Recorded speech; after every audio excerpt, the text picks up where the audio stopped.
kemarin ini setelah debat, itu kan kelompok 02 itu kan mengalami gagap dan shock. Sehingga mereka menempelkan rasa marah mereka kepada Anies Baswedan itu kata dan kalimat atau diksi pengkhianat atau berkhianat, tidak tahu diri, tidak tahu berterima kasih. Tadi gue bikin video, gue bilang begini bos, di dalam politik itu tidak ada yang namanya pengkhianatan, yang ada itu kan perbedaan kepentingan.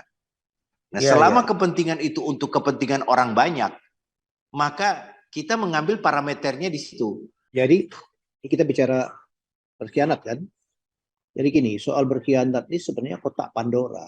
Hati-hati membukanya. Kenapa? Karena kalau lihat dari narasi para pendukung 02, dia menyebut berkhianat tanpa menjelaskan apa yang dikhianati. Narasi yang saya baca, mungkin saya salah, tentang pengkhianatan itu keluarnya statement berkhianat, tidak menjelaskan kasus berkhianat. Nah, pada kesempatan yang dulu saya pernah menonton itu, Anies menyatakan bahwa mengenai pencalonan DKI misalnya, itu dua versi.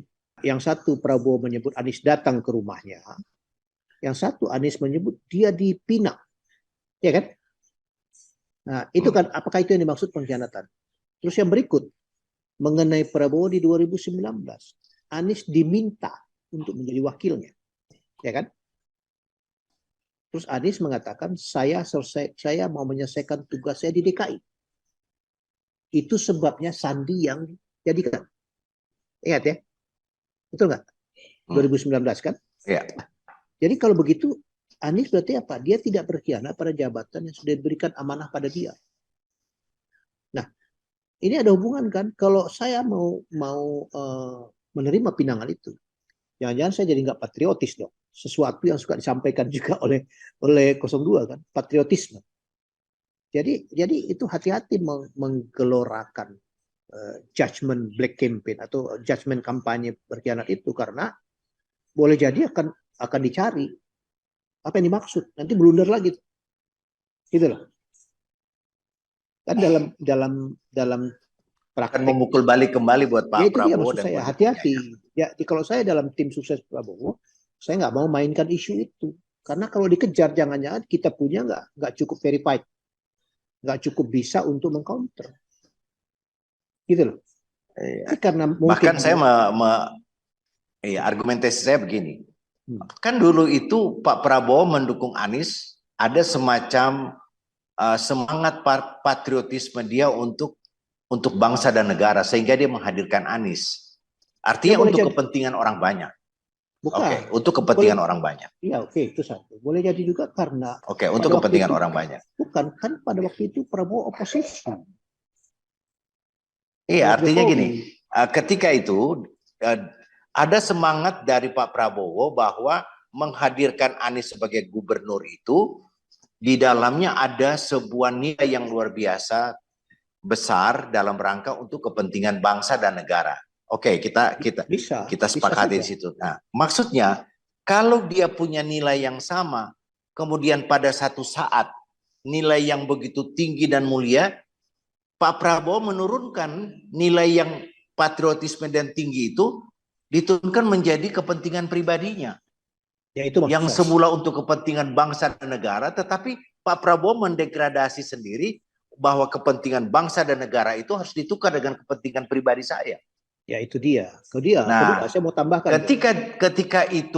Ketika Pak Prabowo menuntut atau menggugat bahwa Anies tidak tahu diri, Anies tidak tahu berterima kasih, artinya nilai yang begitu tinggi dari seorang Prabowo untuk kepentingan masyarakat Jakarta yang begitu luas, itu akhirnya didegradasi sendiri oleh Pak Prabowo, harus ditukar dengan kepentingan pribadinya pada pencapresan ini. Sehingga saya bilang, kalau misalnya ada orang mengatakan Anies itu berkhianat, kita harus mengukur. Mengkhianati Prabowo, berarti Prabowo yang marah. Kalau mengkhianati partai, berarti partainya Pak Prabowo yang marah, atau pendukungnya Pak Prabowo. Pertanyaannya adalah untuk mengukur, ketika Pak Anies tidak mengikuti, atau Pak Anies hari ini maju sebagai calon presiden, itu kan rakyat tidak ada yang marah. Jika rakyat itu marah, maka rakyat akan menghukum Pak Anies pada 14 Februari nanti. Tapi Ya. kalau rakyat tidak memilih Pak Anies sebagai seorang presiden, artinya membuktikan bahwa nilai seorang Anies Baswedan yang menjunjung tinggi kesepakatan yang begitu besar dibandingkan dengan kepentingan orang per orang atau kelompok, maka 14 Februari itu penentuan bahwa Anies adalah orang yang benar pada jalannya ketika itu. Sekarang kita lihat angle lain. Kita bicara kata pengkhianatan, ya. Jadi apa yang dituduhkan kepada Anies adalah sesuatu yang debatable. Saya tanya, Jokowi berkhianat nggak pada PDIP? Iya, kalau lihat dari kepentingan PDIP, dia berkhianat pada PDIP. Kalau kita menggunakan terminologi itu. Relasi Prabowo dengan Jokowi sekarang apa? Meneruskan pengkhianat. Begitu kan artinya? Iya. Terus kenapa Anda bicara pengkhianat di tempat lain? Gitu. Jadi jangan hati-hati saya bilang menggunakan tuduhan itu. Karena bisa berbalik. Kasus Anies menyelesaikan 5 tahun di DKI. Dalam konteks itu Jokowi berkhianat nggak? Orang dia 2 tahun jadi gubernur kok. Presiden kan? Benar. Jadi maksud saya ketika bicaranya ukurannya negara, siapa yang lebih berkhianat? Makanya saya bilang hati-hati menggunakan jargon itu atau statement itu. Kebencian itu kalau kita lihat Jokowi dua yang dikhianati. Dia mengkhianati Prabowo yang mendukung dari partainya dan juga dia mengkhianati warga DKI. Maksud saya kenapa diehardnya 02 juga tidak menyebut kata pengkhianatan untuk Jokowi? Karena kepentingan yang berbilang tadi kan. Kalau gitu kita sekarang bicara mengenai bagaimana kepentingan dilalui prosesnya di setiap perbedaan waktu. Itu aja. Ya kan? Benar. Jadi nggak usah juga pakai nilai-nilai tinggi patriotis sementara ada urusannya domestik gitu. Person to person gitu loh. Ini mendowngrade diri ini kan hanya gitu. Ini pesta demokrasi. Persoalan pribadi Jadi ingat, ini maksud saya gini, jangan mendowngrade urusan negara menjadi urusan domestik.